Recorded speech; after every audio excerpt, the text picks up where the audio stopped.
JA Electrical firmasini RPVA 163A markali kuchlanish relisini sozlamasini ko'rib chiqamiz. Bizda kirish pastdan belgilab qo'yilgan, chiqish tepadan. Ulot nagruzka iste'molchi tomonidan ulanadigan LN tarmoq kuchlanishi kiradigan qismi. Bizda qulayligi yaxshiki, avtomat tagi chiqish bo'lsa, avtomatdan keyin kuchlanish relisi bu tomonda bo'lgani uchun kirish qismi tagidan perimichkani berish oson. Masalan, bizda avtomat aytaylik qo'yiladigan bo'lsa, mana misol tariqasida uning tagidan bunga berish qulay. Undan chiqqandan keyin esa, masalan, uzov turadigan bo'lsa, tepa qismidan uzovga berish anchagina qulay. Simni qaytarib aylantirib olib kelishdan ko'ra. Bizda bu yerda kuchlanish bo'yicha himoyasi bor, yuqori va past kuchlanish va shuningdek tok bo'yicha himoyasi bor. Bizda nima uchun bunga faza, bunga 0 belgilanishiga asosiy sabablardan biri bizda L fazani relay o'zib yoqadi. 0 esa to'g'ridan-to'g'ri perimichka bilan o'tgan. Shu sababli biz kuchlanish relisini ulaganimizda faza va 0 ni joyini almashtirib qo'ymaslik kerak. Endi buni kuchlanish yordamida tekshirib ko'ramiz. Yoqilganda 5 sekunddan keyin ishga tushadi. Birinchi knopkani bosish orqali o'chirishimiz, yana bosish orqali yoqishimiz mumkin. Ikkinchi knopka menyu knopkasi, uni bosib turamiz va parametrlar o'zgartirish mumkin. Bizda bu yuqori kuchlanishdan o'zgartirish parametri. Buning uchun knopkani yana bitta bosamiz. Sozlama bo'limiga o'tib 250 voltda masalan tushirishimiz mumkin biz. 255 voltga 255 ga ko'tarishimiz yoki 245 voltga tushirishimiz mumkin. Biz uchun hozir normal holada 250 bo'la qolsin. Menyuga kiramiz. Keyingi bo'limga o'tkazamiz. Past kuchlanishdan himoya 175 volt. Buni biz tushirishimiz mumkin. Menyu knopkasini bosib parametrga o'tkazib 170 voltga. Va endi menyu knopkasini bosamiz, qaytaramiz orqaga. Yana knopkasini bosib tok bo'yicha himoya. Hozircha bunda 1 amperga qo'yib turibmiz. Iste'molchi ulab sinab ko'rish uchun. Keyin o'zini 50 amperga qaytarib qo'yamiz. 50 amper bu norma. Yana knopkani bosish orqali yonish vaqti 5 sekund bizga yetarlicha. O'chgandan keyin yana orqaga qaytamiz va tamom. Menyuga qaytamiz. 232 volt bo'lsa, endi biz bunga iste'molchi ulab ko'ramiz. Avval mana bu menyuni bosib o'chiramiz.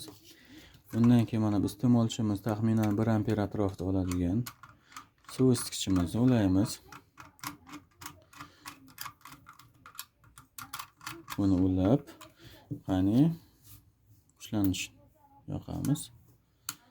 Yoqildi 0.8, 0.9, 1 amper, 1.1, 1.2. Bizda tok borligini ko'rsatadi. Himoyaga o'tdi. O'chirib qo'ydi. 15 sekunddan keyin qayta ishga tushadi. 3 sekundda himoyaga o'tdi. Demak, yaxshi tomoni biror iste'molchi bo'lsa, puskovoy moment, tok bir marta ko'tarilib orqaga qaytadigan paytda bu yolg'ondan ishga tushmaydi. Mana o'sha parametr kesib o'tganda ishga tushadi. Mana 1.1, 1.2, 1, 2, 3 sekund ketdi. Endi biz buni o'chiramiz. Iste'molchini chiqarib qo'yamiz va later yordamida sinovdan o'tkazamiz. Biz bunga laterni ulaymiz. Kuchlanishni ko'tarish orqali parametrlarni yana bir bor ko'rib chiqamiz. Later ulandi. 231 volt kuchlanish yoqildi. Bizda hozir mana tokni ko'rsatmayapti. Bu normadan katta deb ko'rsatgandi. Hozir kuchlanish bo'yicha 250 voltga ko'tardik, himoyaga o'tdi. Kuchlanish yuqori. Orqaga qaytaramiz. 15 sekunddan keyin qayta ishga tushadi.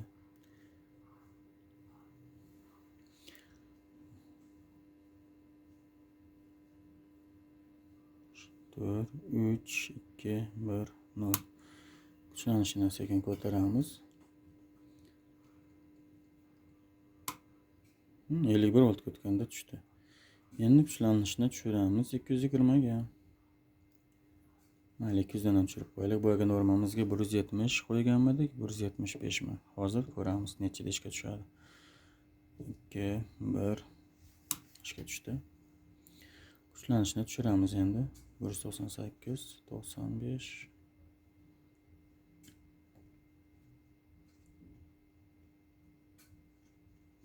70 ga qo'ygan ekanmiz ana. 170 dan tushish bilan ishga himoyaga o'tdi. Kuchlanishni ko'taramiz. 172 ga chiqdi. 74 74 ishga tushdi. Kuchlanishni ko'taramiz 220 ga. 3 2 1 normal holat. Bizda bo'rilamiz soz holatda.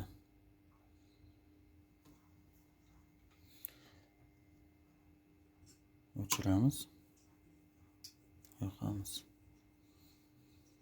Kuchlanishni ko'tarib qo'yaylik. 249 volt hozir normal holatda. Kuchlanish ko'tarilishi bilan u himoyaga o'tadi. Rezko tushiramiz kuchlanishni. Moment himoyaga o'tdi. Joyida olib borib ulab qo'ysak bo'ladi. Shitimizga